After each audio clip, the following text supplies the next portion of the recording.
Oke, pada hari ini kita akan mempelajari 3 outline.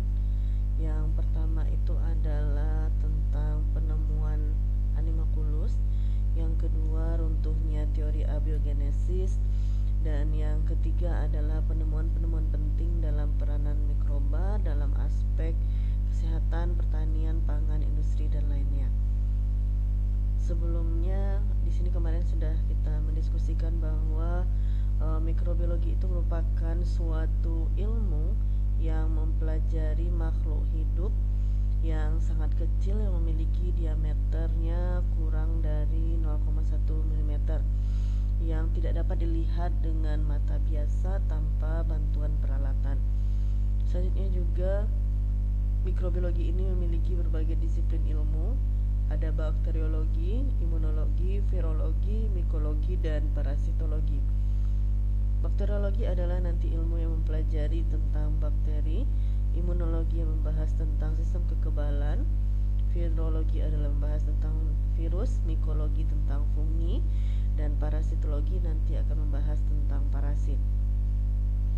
Nah, di sini kita memulai mentadaburi dan mentafakuri firman Allah dalam Al-Quran surat Al-Mu'minun ayat 12 sampai 14, juga Al-Quran surah Az-Zumar ayat 21, dan juga Al-Quran surat Al-Baqarah ayat 26. Di sini kita ingin melihat bahwa dalam surat Al-Mu'minun itu Allah menceritakan bahwa manusia yang terbentuk dari nutfah ataupun sperma yang merupakan uniseluler yang nantinya akan berubah bentuk menjadi bentuk yang sempurna atau multiseluler.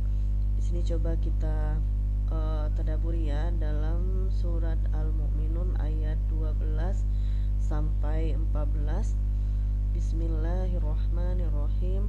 Walaqad khalaqnal insana min sulalatin min tin thumma ja'alnahu nutfatan fi qararin makin thumma khalaqnal nutfata 'alaqatan fa khalaqnal 'alaqata mudghatan fa khalaqnal mudghata 'idhaman fa kashawnal 'idhama lahman thumma ansha'nahu khalqan akhar fatabarakallahu ahsanul khaliqin. Jadi di sini Allah menjelaskan bahwa dan sungguh kami telah menciptakan manusia dari saripati yang berasal dari tanah, kemudian kami menjadikannya air mani yang disimpan dalam tempat yang kokoh atau rahim. Kemudian air mani itu kami jadikan sesuatu yang melekat, lalu sesuatu yang melekat itu kami jadikan segumpal daging, dan segumpal daging itu kami menjadikan tulang belulang, dan tulang belulang itu kami bungkus dengan daging. Kemudian kami jadikan makhluk yang berbentuk lain. Maha suci Allah, pencipta yang paling baik. Jadi di sini bisa kita lihat bahwa sesungguhnya penciptaan Allah itu sangat sempurna, dan semua makhluk yang diciptakan Allah itu tidak ada yang sia-sia. Selanjutnya juga firman Allah dalam surat Az-Zumar ayat 21. Di sini Allah memberikan penjelasan kepada kita bahwa di sini juga dijelaskan bahwa dengan penciptaan yang Allah berikan itu sesungguhnya tidak ada yang sia-sia, termasuk juga di sini bagaimana Allah menciptakan mikroba itu sendiri. Dan di sini firman Allah dengan artinya, apakah kamu tidak memperhatikan bahwa sesungguhnya Allah menurunkan air dari langit, maka diaturnya menjadi sumber-sumber air di bumi, kemudian ditumbuhkannya dengan air itu tanaman yang bermacam-macam warnanya, lalu menjadi kering, lalu kamu menjadi kuning-kuningan, kemudian jadikannya hancur berderai-berai. Sesungguhnya pada demikian itu benar-benar terdapat pelajaran bagi orang-orang yang mempunyai akal. Jadi di sini bisa kita lihat ya, bahwa sesungguhnya Allah itu memberikan menciptakan sesuatu itu tidak ada yang sia-sia, dan itu merupakan menjadi pelajaran untuk bagi kita sebagai orang yang berakal. Terus selanjutnya juga dalam surat Al-Baqarah ayat 26 Allah memberikan perumpamaan tentang memberikan perumpamaan. Sesungguhnya Allah tidak segan membuat perumpamaan seekor nyamuk atau lebih kecil dari itu. Jadi di sini menunjukkan bahwa ada suatu makhluk yang lebih kecil, yang mungkin di sini merupakan konteks dari adanya mikroba itu sendiri. Selanjutnya kita akan masuk ke sejarah dari mikrobiologi itu sendiri. Pertama, di beberapa referensi itu menunjukkan bahwa mikrobiologi itu pertama dengan adanya penemuan dari Anthony van Leeuwenhoek ini, yang merupakan seorang pedagang yang berkeliling danau, dan dia mengambil sedikit air lalu diteteskan kepada lensa sederhana, dan dia melihat ada benda-benda yang bergerak pada lensa tersebut. Nah, di sini akhirnya dia menyimpulkan bahwa ini merupakan suatu makhluk hidup lain yang bisa hidup karena berasal dari benda mati. Nah, dan sebenarnya lensa yang ditemukan ataupun optik yang digunakan oleh Anthony van Leeuwenhoek ini sebenarnya sudah ditemukan oleh ilmuwan muslim sebelumnya, yaitu oleh Ibnu Haytham, yang dia sudah melakukan penemuan terhadap alat optik, dan dia menemukan bahwa cahaya itu bersifat lurus, dan ini juga dibukukan pada buku penelitiannya yang berjudul Kitab Al-Munazir atau Book of Optic. Jadi di sini bisa kita lihat bahwa sebenarnya penemuan alat optik telah ditemukan oleh ilmuwan muslim sebelumnya. Dan di sini juga dengan adanya percobaan dari Leeuwenhoek tersebut, muncullah adanya teori abiogenesis, di mana di sini menunjukkan bahwa makhluk hidup itu berasal dari benda mati. Dan di sini juga ada teori yang mengatakan tentang kehidupan itu berasal dari kehidupan yang berawal dari pembusukan dari organik lainnya, dan itu secara spontan akan muncul ketika terjadinya pembusukan pada bahan atau organik lainnya. Terus selanjutnya juga selain dari teori abiogenesis juga ada teori biogenesis, di mana teori biogenesis di sini adalah menunjukkan bahwa makhluk hidup itu berasal dari makhluk hidup lainnya, dan kehidupan berasal dari kehidupan sebelumnya. Di sini banyak ya penelitian percobaan yang mendukung adanya teori abiogenesis ini sendiri. Ya, pertama itu adalah percobaan yang dilakukan oleh Francisco Redi, yang merupakan ahli kedokteran Italia, dan dia ingin melihat bahwa adanya daging yang disimpan dalam toples yang ditutup itu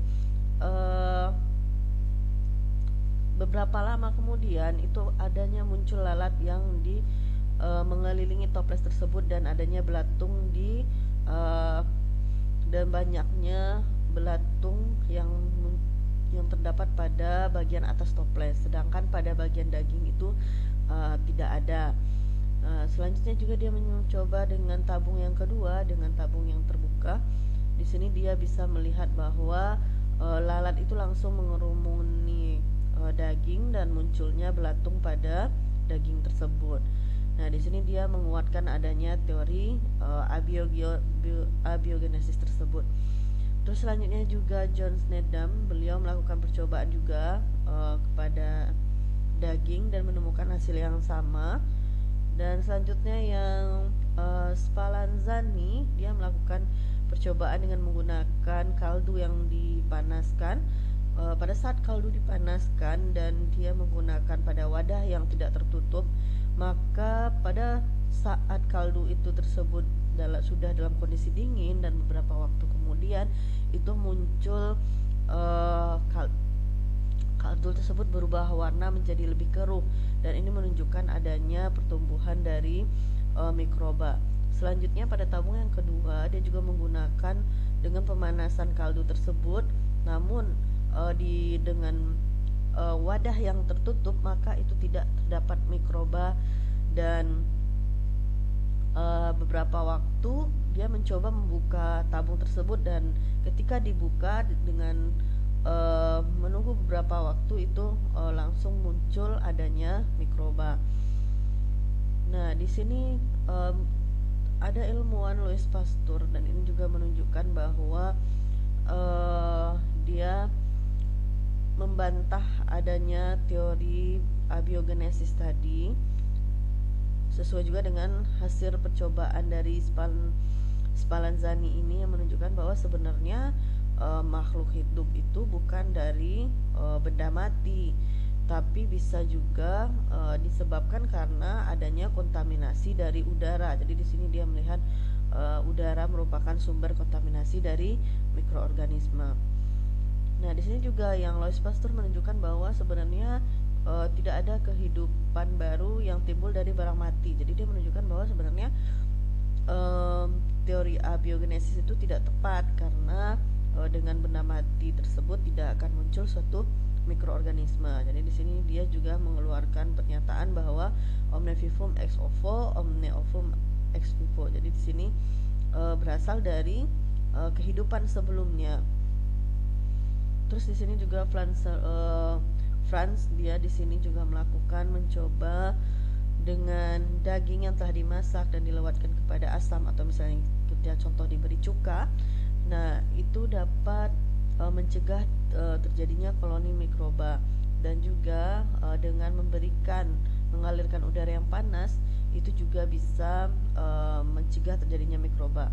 Dengan adanya dua penemuan ini menunjukkan bahwa sebenarnya pertumbuhan dari mikroba itu bisa dicegah, dan ini nanti bisa digunakan oleh ilmuwan-ilmuwan selanjutnya untuk membuat bagaimana cara mengeliminasi atau mencegah adanya pertumbuhan dari koloni mikroba.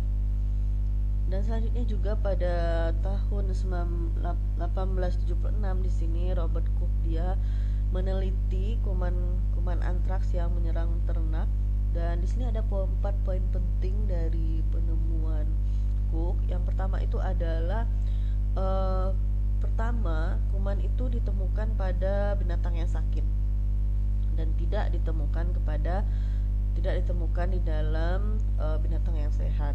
Terus selanjutnya kuman yang ada pada binatang yang sakit tadi itu bisa diasingkan dalam bentuk biakan murni di luar tubuh binatang tersebut. Jadi kita menggunakan medium yang biasanya digunakan itu adalah medium agar, di mana dengan medium tersebut kita melakukan inokulasi atau penanaman atau pembiakan kultur bakteri tersebut pada biakan murni yang ada di luar tubuh binatang.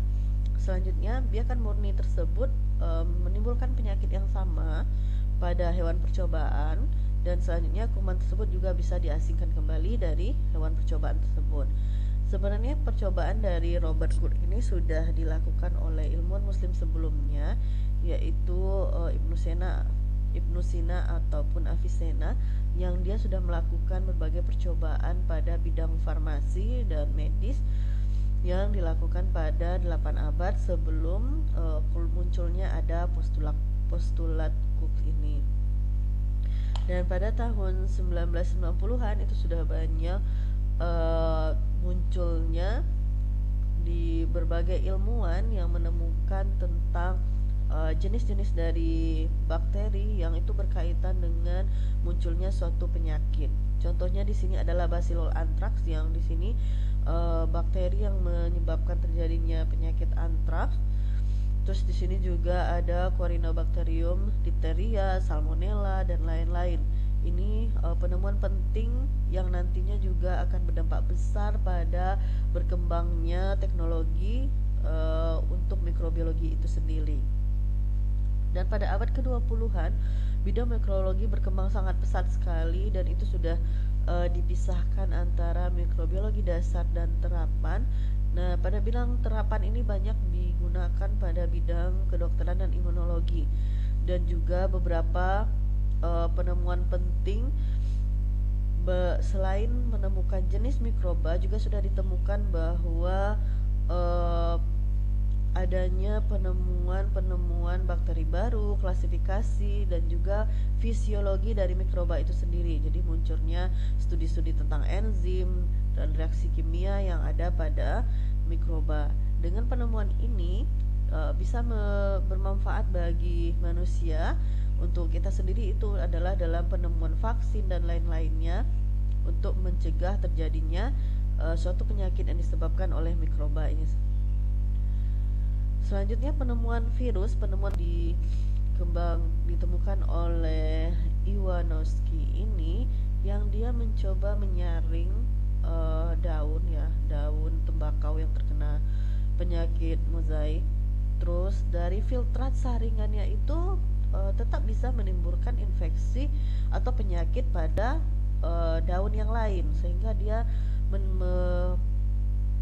mencari tahu kenapa cairan filtrat yang sudah disaring ini tetap bisa menimbulkan suatu penyakit pada daun tembakau yang lainnya. Ternyata ada mikroorganisme lain yang memiliki ukuran yang lebih kecil, yang biasa kita kenal dengan virus, yaitu adanya jasad hidup yang mempunyai ukuran lebih kecil dari bakteri.